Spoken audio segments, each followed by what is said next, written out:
السلام علیکم دوستوں، میرا نام ہے محمد افضل قاسی اور آپ دیکھ رہے ہیں اسلام اینڈ مینٹور چینل۔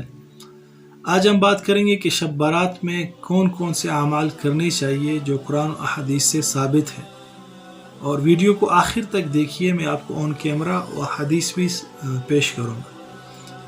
سب سے پہلا کام تو یہ کرنا چاہیے کہ عشاء کی جماعت اور فجر کی جماعت میں شرکت کرنی چاہیے، یعنی عشاء کی نماز جماعت کے ساتھ مسجد میں جا کر پڑھے اور فجر کی نماز جماعت کے ساتھ مسجد میں جا کر پڑھے، کیونکہ اس کے بارے میں آتا ہے کہ جو شخص عشاء کی نماز جماعت کے ساتھ پڑھ لے تو اس کو آدھی رات نماز عبادت کرنے کا ثواب ملتا ہے، اور جو فجر کی نماز جماعت کے ساتھ پڑھ لے تو اس کو پوری رات عبادت کرنے کا ثواب ملتا ہے۔ تو یہ کام سب سے پہلا یہ کام یہ کریں۔ دوسرا کام، اس رات زیادہ سے زیادہ دعائیں مانگی جائیں، کیونکہ اس کے بارے میں بھی کہا جاتا ہے کہ اس رات دعائیں قبول ہوتی ہیں۔ تو زیادہ سے زیادہ اپنے لیے، اپنے رشتہ داروں کے لیے، تمام امت مسلمہ کے لیے، تمام انسانیت کے لیے، تاکہ وہ ہدایت پہ آ جائے، اس کے لیے دعا مانگنی چاہیے۔ تیسرا کام، اس رات زیادہ سے زیادہ نوافل پڑھنے چاہیے۔ اب نوافل کا کوئی مخصوص طریقہ نہیں ہے، جس طرح عام نوافل پڑھتے ہیں اسی طرح نوافل پڑھتے ہیں۔ بعض لوگ میسج کرتے اور پوچھتے ہیں کہ نفل کون سے پڑھے، نیت کیا رکھے۔ کوئی نیت نہیں ہے، بس 2 رکعت نفل اللہ کی رضا کے لیے، بس یہ پڑھنے ہیں۔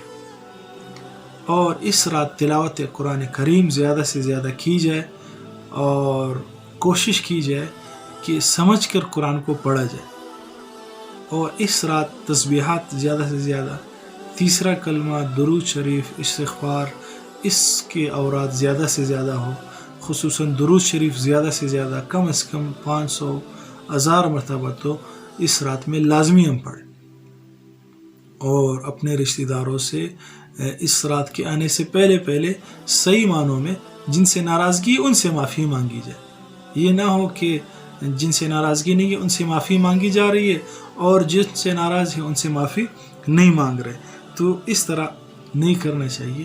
تو یہ اعمال وہ تھے جو قرآن و احادیث سے ثابت ہے اور اس رات کو کرنے چاہیے۔ اس کے علاوہ جو باقی لوگ بتاتے ہیں کہ اس طرح کے نوافل پڑھ لو تو قضا نمازیں ختم ہو جائے گی، اس کی کوئی حقیقت نہیں ہے، اور مخصوص طریقے بتائے جاتے ہیں، مخصوص دعائیں بتائی جاتی ہے، تو وہ حدیث سے ثابت نہیں ہے۔ اگر کوئی کرنا چاہے تو کر سکتا ہے، لیکن اس کو سنت سمجھ کر نہیں کرنا چاہیے۔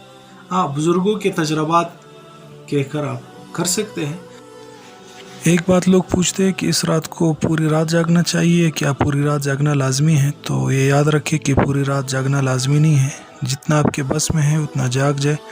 اگر پوری رات نہیں جا سکتے تو کچھ دیر جاگ لیں، اس میں اللہ کو یاد کر رہے، نفلی عبادات پڑھے، صلاۃ تسبیح پڑھے، تلاوت کرے، ذکر کرے، درود پاک پڑھے اور استغفار کرے۔ اللہ کے ہاں گھنٹے نہیں شمار ہوتے، اللہ کے ہاں اخلاص شمار ہوتا ہے کہ آپ کتنی دیر تک اخلاص کے ساتھ بیٹھے رہے۔ پوری رات جاگتے رہے لیکن اخلاص نہ ہو، صرف ایک میلے کی شکل میں مسجد میں بیٹھ کے چائے وغیرہ پینا، تو یہ اس سے بہتر ہے کہ گھر میں 2 رکعت نفل پڑھ لے اور سو جائے۔